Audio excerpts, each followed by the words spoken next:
नमस्कार दोस्तों। और ये आज की इस कहानी का नाम है सम्मान। गौरव की शादी मधु से हुई थी। सुंदर, सुशील और शालीन सुधा आते ही माँ से घर में चाबी जिम्मेदारी सुधा के हाथ में सौंपकर निश्चित हो गई। पढ़ी लिखी थी सुधा, बीएड किया था। पास में ही घर में विद्यालय में नौकरी करने लगी थी। ऐसा करने वाली वो इस घर की पहली बहू थी। गौरव बहुत ही गंभीर स्वभाव के थे, पर मन बड़ा उदार। पत्नी की नौकरी से उसे कोई परेशानी नहीं होती थी। माँ को कभी कभी गौरव के जोरू का गुलाम भी कहती थी। गौरव चिढ़ता और सीधा खुश हो जाती थी। ब्याह के बाद घर की सभी जिम्मेदारी को बखूबी निभा रही थी। बच्चों को भी अपने साथ बैठाकर संस्कार सिखाती थी। सुधा, गौरव अपना काम देखता और सुधा घर बच्चों को देखभाल करती और दो पैसे कमा कर भी लाती। गौरव जी और सुधा के बीच में कभी कोई अनबन नहीं होती थी। लोगों ने आज तक उनका घूंघट नहीं देखा था, पर उस घर में शेरनी थी। आस पड़ोस में कहीं बैठने तक जाना तो मना कर देती थी। क्यों? उसके पति को पसंद नहीं। किटी पार्टी में मुश्किल से जुड़ती थी। घर आकर साय लेडीज गौरव की ही खिंचाई करते। क्यों भाई साहब, हमारे साथ भाभी को भेजने में आपको दिक्कत क्यों होती है? सारा काम निपटाकर हम जब घूमने जाते हैं, पर उस पर आप सुधा भाभी को मना करते हो, ये तो गलत बात है। गौरव को भी समझ नहीं पाता था कि सुधा उनका नाम लेकर झूठ को ही बोलती है। मैंने तो मना किया नहीं कभी। पूछने पर कहती आप नहीं समझेंगे, कहना पड़ता है, समय आने पे बताऊंगी। 2 बच्चे के आ जाने से अब गौरव का परिवार पूरा हुआ। सोनू बड़ा बेटा था और टीना उसे 2 साल छोटी बिटिया। लाड़ प्यार से बच्चे को बड़ा कर रहे थे और गौरव अब सुधा संयुक्त परिवार में सब कुछ साझा होता था, सुख दुख भी। सोनू और टीना अब स्कूल जाने लगे थे। सुधा समय पे पति और बच्चों का टिफिन तैयार कर देती, सबका बैग चेक करके भेजती, फिर अपने स्कूल जाती। बारिश के महीने में झमाझम गिरती बारिश को देख कितनी बार गौरव ने राधा से कहा, आज मत उठाओ, अच्छी नींद आई होगी। एक दिन नहीं जाओगे तो फेल नहीं हो जाओगे।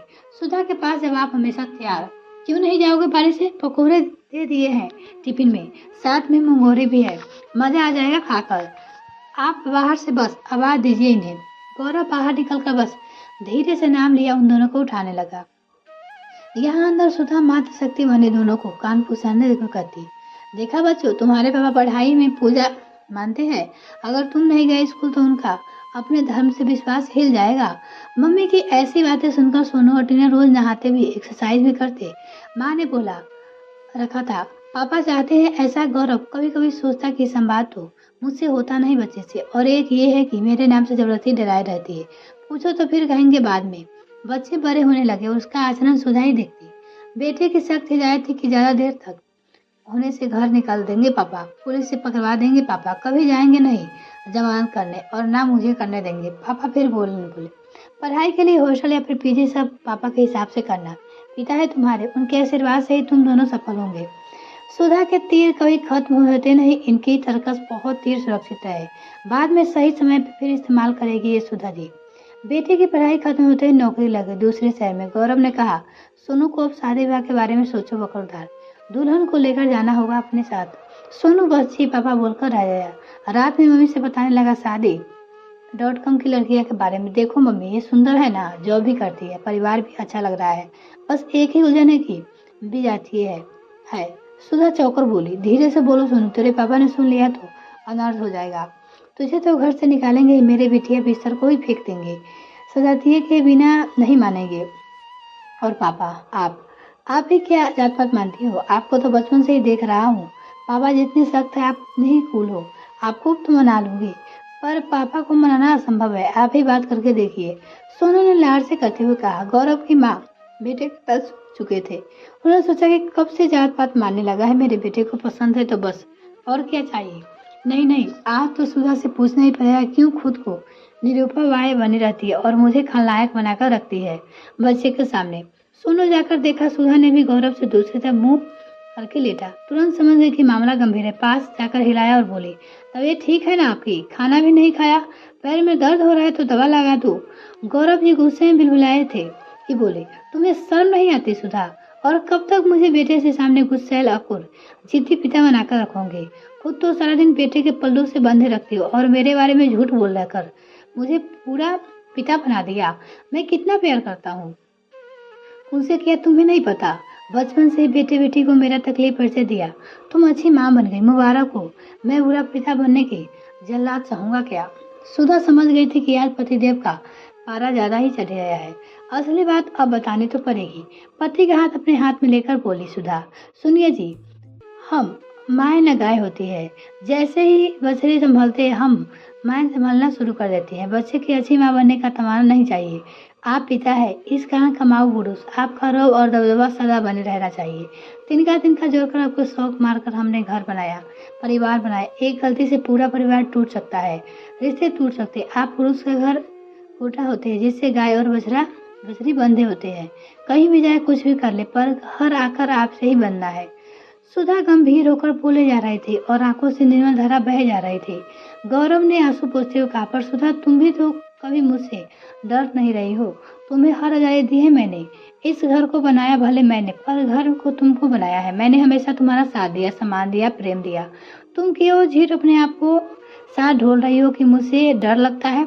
बच्चों को भी मुझे शैतान पति समझते होंगे। बस कर दी। आदमी बोला, स्त्री का मन पढ़ना सच में नहीं आता आप लोगों से। अरे जिस घर में पापा का डर रहता है बच्चों कभी गलत राह पे नहीं चलते। मुझे डरा हुआ समझकर वो भी ज्यादा नहीं थोड़ा डरते हैं। यह डर नहीं प्रमाण पत्र है सुखी परिवार की। पति पत्नी यदि बच्चे के सामने बात करते एक दूसरे को दोषारोपण करते तो बच्चे अपने माता पिता के प्रति सम्मान और इज्जत कम होने लगते हैं। सुधा ने आगे कहना जारी रखा, आपका नाम लेकर बच्चों को बस कभी मिस नहीं हुई। आपकी मेहनत का डर दिखाकर बच्चों को खाना पूरा समझाया। देर रात तक घूमना अनिष्ट कारण बनना इसलिए आपके नाम से इस्तेमाल कर दिया। शादी ब्याह गुड्डे गुड़िया का खेल नहीं की पसंद आ गई। शादी धीरे से टिक पाती है। बचपन से आपके झूठे गुस्से को हथियार बनाकर मैंने अपने परिवार को चलाया है। दूरी पे केंद्र बिंदु आप ही है जिस पर घर के पिता का डर नहीं, वह घर बेलम घोड़े जैसा भी खड़ जाता है। आप तो मेरी सुरक्षा कवच है। गौरव जी हंसते हुए पूछा, अच्छा सुधा, बहू के सामने मेरा नाम लेकर बदनाम ना करना। पराई लड़की को अपनाना है, हमें उस पर शासन नहीं करना। सुधा जी चप्पल मुस्कुरान लिए बोली, तब मुझे कुछ नहीं बोलना पड़ेगा। सोनू के सारे नियम कायदे समझा देगा अपनी दुल्हन को, पर हाँ ज्यादा तरफदारी करने की जाना नहीं, अपनी दूसरी बेटी आ जाने पे। आज गौरव जी सुधा के बारे में यह कुछ रहस्य जानकर विचलित हो गया। सच में ये औरतें एक ही समय में कितनी किरदार बन सकती है। कितनी अच्छी बात माओ के लिए गाय और पिता के लिए खोटी। सोनू की शादी हो गई। निबंध कथा पूजा मुंह दिखाई के भरी होकर सभी आराम करने गए। पानी लाना साथ भूल गई सुधा। सोचते हुए किचन में जाकर पानी लेने गए तभी सामने दादा में सोनू अपने नवविवाहित के साथ बैठा हुआ था। दोनों शायद बातें कर रहे थे। डिस्टर्ब क्यों करना। आगे बढ़ ही थे तो सोनू आवाज कान पड़ी, देखो स्वाति, इस घर में दादा दादी पापा मम्मी चारों लोग ही बड़े हैं। इस घर में माँ तो बेहद कूल है, किसी बात का बुरा नहीं मानती। तुम बस पापा का ख्याल रखना। जल्दी सोनू चलो, सुबह पापा को बिस्तर में ही चाय चाहिए। अब गौरव हंसे बिना नहीं रह पाए। अरे जिस औरत से मैं डरा रहा उसने अपने मन का करवा लिया मुझे। अब तो ही दिखा रही हूँ मुझसे डरती है। सच में स्वर्ग में देवता भी माओ के वृद्धि कौशल देखकर मुस्कुरा रहे होंगे। यह कहानी आपको कैसी लगी कमेंट सेक्शन में लिखना ना भूले। वीडियो को देखने के लिए बहुत बहुत धन्यवाद।